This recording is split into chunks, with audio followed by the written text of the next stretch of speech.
Peru, a country shrouded in mystery. Located along Peru's southern coast lies the Nazca Desert, a dry plateau, or pampa, that stretches for 37 miles along the Pacific coast. It's one of the driest, most scarcely populated places on Earth, and home to one of the most spectacular signs on the planet, the Nazca Lines.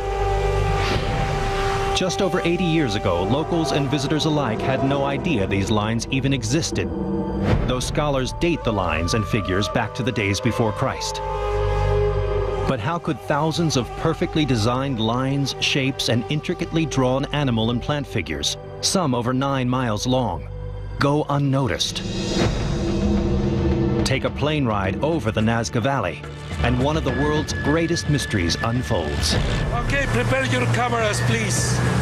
We see the astronaut for the sight over the hillside. The Nazca Lines were only first discovered in the 1920s, when commercial flights began flying over southern Peru, and pilots began reporting strange sights on the desert below. And since then, the mystery of the lines has captured the minds of the world. But who drew these cryptic images visible only from the sky? And more importantly, what were they trying to say? The gigantic forms were clearly meant for communicating with the gods. For that reason, the figures are so huge. For the ancient Peruvians, people didn't die. They simply stopped living in this world in order to go on to the next world of their ancestors. Find here many people that they are sure have seen many UFOs around this area. Travelers flock to this mysterious region of Peru to see if they can make a cosmic connection, not only in the sky, but also on the ground. Ancient Nazca pottery bears an uncanny resemblance to the modern-day eyewitness accounts of UFOs hovering overhead. We'll scour the desert and the sky to find the missing pieces to this ancient puzzle. Eduardo Horan is a commercial pilot who has been flying visitors over the lines for decades. Okay, friends, in 1 more minute, we recognize the astronaut, 32 meters longer and correspond to Paracas culture, 800 years before Christ. Eduardo actually discovered and named the astronaut figure in the 1980s. For Eduardo, the Nazca Lines are much more than a popular attraction. And all around the world exists only one Nazca Lines. Now it's a unique monument around the world. Flying over the Nazca Lines is the best way to appreciate their sheer size. But back on solid ground, we're able to look closer at the clues. From this tower, it's possible to see 2 drawings very clear. On the left side, we see that we would call the hands of frog. And here on the right, you see that we will call the tree. This all coming here is the branches, that's called Warango tree. The exact number of lines and figures is unknown. Some say there are thousands of images covering over 400 square miles in the Nazca and Palpa regions. In general, we count complex of figures. In this case, for example, here we have only one complex, but it's composed by at least 12 individual geoglyphs. But in general, we are speaking for Nazca and Palpa area at least for 3,000 or 4,000 complex. Archaeologists believe the drawings were made starting in 200 BC, long before the Incas and long before visitors began to flock to this mysterious region. Word of the geoglyphs was already circulating in the time of the Incas and were considered drawings made by previous generations. The first person to discover the lines in the 1920s was Paul Cossack. Paul Cossack was an archaeologist who believed that the lines were somehow related to the stars. Cossack and German mathematician Maria Ricci both dedicated their lives to understanding the Nazca Lines. They both died before they found the answers, but their research reveals startling results. And after 50 years of research, Ricci believed the lines and figures comprised a vast astronomical calendar. Definitely, some of the hieroglyphics do have an astronomical relationship, in particular the solstice and the equinox, and also the measurement of time and the seasons. But the quest for answers soon turned away from the sky, and researchers began digging for secrets flowing beneath the earth. Perhaps learning more about how the Nazca lived would give researchers insight on what they were trying to say. We know that the water is one of the elements related to the hieroglyphics, like the worship of water and fertility. The water for the Nazca was extremely important, since living in the desert, water signified life. The Nazca were able to irrigate the desert for farming. But in a land that receives an average of 20 minutes of light rain per year, how did they do it? One theory proposed that the Nazca lines were related to a system of underground rivers linked to a giant underground aquifer. Could the Nazca lines serve as a clandestine map of secret water sources? We have enough evidence in the platforms that they built close to the geoglyphs. They made different ceremonies, especially offerings, which are clearly related to ask water to the gods. That the geoglyphs represent water flows sounds great, but there is no solid proof to date. Also, we could say that the Nazca had the ability to tap into subterranean waters, but again, to this date, we have no proof. But by digging up the past, archaeologists found a darker side to the Nazca culture. The discoveries of several necropolises, or cities of the dead, revealed the sacred but gruesome rituals of death. Perhaps it will also reveal the hidden meaning behind the Nazca lines. The cult of the dead is a very special practice that was observed in ancient times. In the 1920s, when airplanes first began to fly over the mystical desert landscape of southern Peru, pilots began reporting mysterious and spectacular signs etched in the desert floor. After several decades of dead-end theories and talk of UFOs, the Nazca lines remained an enigma. Why did the Nazca people etch these enormous figures, lines, and shapes in the middle of the desert at a time when no one could fly? To find out, we'll take a closer look at the landscape of the Nazca Pampa. The entire desert is covered by a layer of ferrous oxide rock that was dispersed from a massive volcanic eruption millions of years ago. But how did they design these complex patterns over such great distances? We've tracked down the two men who may hold the clues. Josue Lancho, a professor of history and archaeology, and Jorge Garcia, who worked with the legendary German mathematician Maria Ricci for 30 years. Jorge was present during the discovery of several sites and has a particular artifact that could prove to be a critical piece of the puzzle. These are the famous tupus. We found these tupus in the field somewhere. Maria Ricci and I tried to see how we could make the lines more straight with a viewing device or something like that.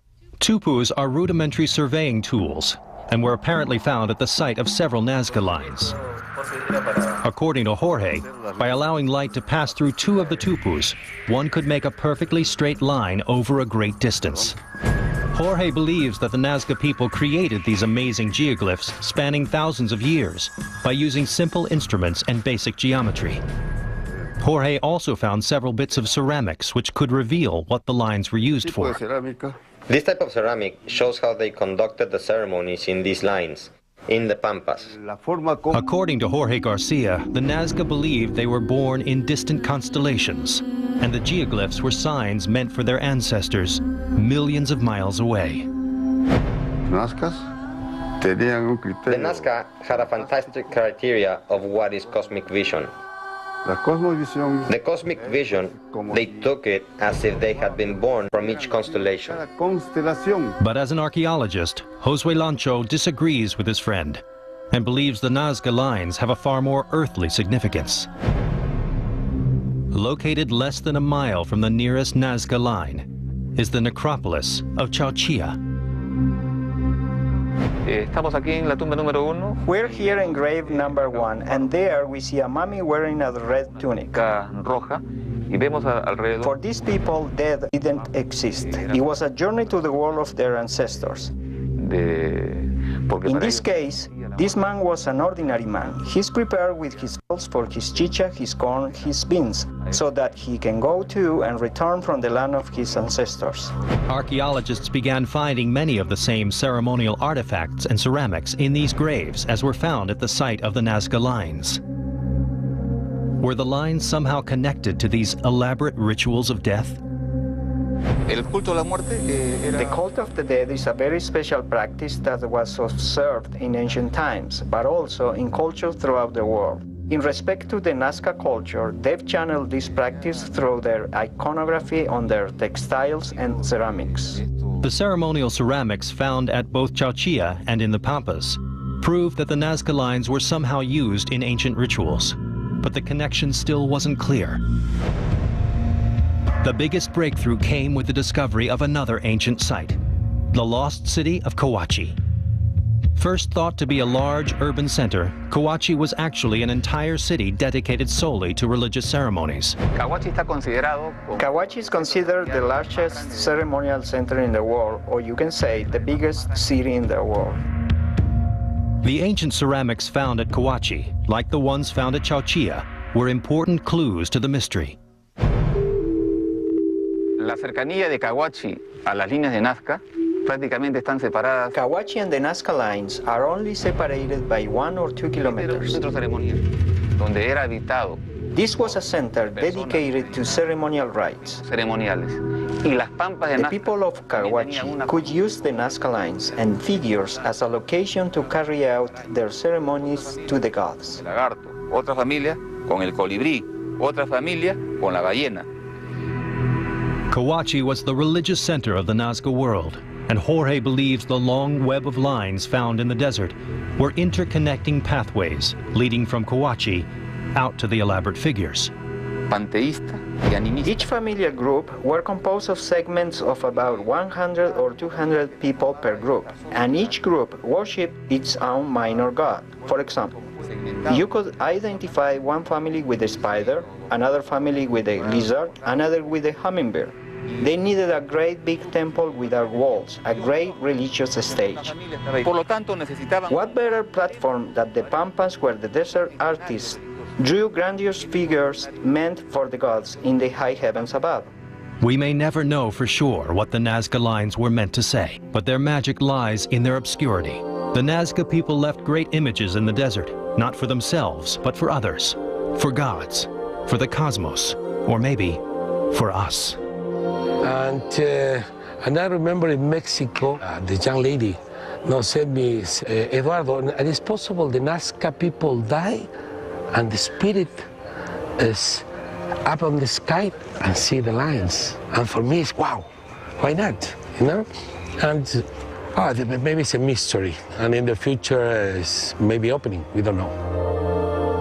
The Nazca lines show signs of an advanced civilization, but not far from the lines in Peru, drawings etched into rocks hidden in a cave threaten to rewrite history. The ancient people of Peru created a culture as mysterious as the land itself. The Nazca left behind cryptic signs that modern man has been trying to understand for centuries. The Inca culture left behind the ancient temple of Sacsayhuaman in Cusco and the stunning ruins of Machu Picchu. And in the small, bustling city of Ica, messages from an unknown civilization carved in stone could rewrite history. Each stone engraving is like a page from a book with distinct subjects, where we can find aspects from astronomy, medicine, and biology. In truth, the stone engravings are a testimony to the humanity that existed before our own. In this stone, we can see the chapter that we call Man's Coexistence with the Dinosaur. Here we have a stone that is inside what we call the medical chapter. It depicts an operation of the cerebral hemispheres. Known today as the Ica stones, this collection of detailed carvings shows signs of a highly advanced society. On the stones are elaborate scenes depicting highly complex medical procedures, the use of telescopes, and even vessels for flight. What ancient civilization could have carved these stones, and exactly how long ago did they exist? The answers may be found at the Ica Stones Museum in Ica, Peru, where Ricardo Hochamuit and Jenny Caprera solemnly guard these groundbreaking relics. Jenny's father, Dr. Javier Cabrera, began collecting the stones in the 1960s after heavy rains and floods exposed a cave with thousands of unusual stones buried inside. My father received a gift of a rock to use as a paperweight in his office from one of his patients who was also his friend. He was amazed by the drawings on the rock. Little by little, he went on collecting. And when Dr. Cabrera began to expand his collection, one stone in particular caught his attention. Here is a pregnant woman whose blood is being extracted for the heart transplant of another patient. This led him to research the meaning behind this engraving. His findings determined that a pregnant woman's blood goes through changes in which a hormone is produced. It seems that the hormone is produced so that the woman would not naturally abort the little creature growing inside herself. Besides medical and technological advancements, the stones also revealed the secrets behind a long-lost continent.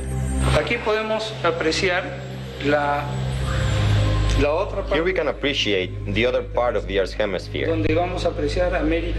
Here's North America, South America, where later they would join together, and even later, the cataclysm. And this is very important because we have here what we can call the Atlantis continent, which Plato wrote about, the lost continent of the world.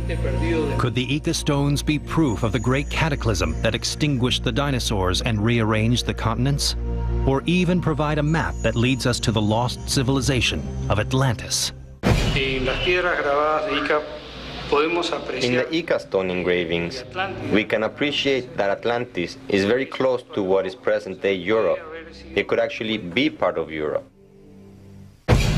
The other startling revelation the stones convey is the age of the civilization that carved them, a timeline of humanity that would shatter our perception of the universe. This is one of the most controversial stone engravings because present-day paleontology does not acknowledge that man and the dinosaur lived in the same era. The dinosaur disappeared about 65 to 70 million years ago, and the oldest man, as far as we know, dates back to only 20,000 years ago. There are those who reject the authenticity of the entire collection of Ica stones, but Jenny Cabrera and Ricardo Hochamowit say they can prove they're real. There was a study being done at the University of Madrid in which two people came and with permission excavated many of the stones. They took them to analyze in the laboratory and discovered that one of them was over 99,000 years old.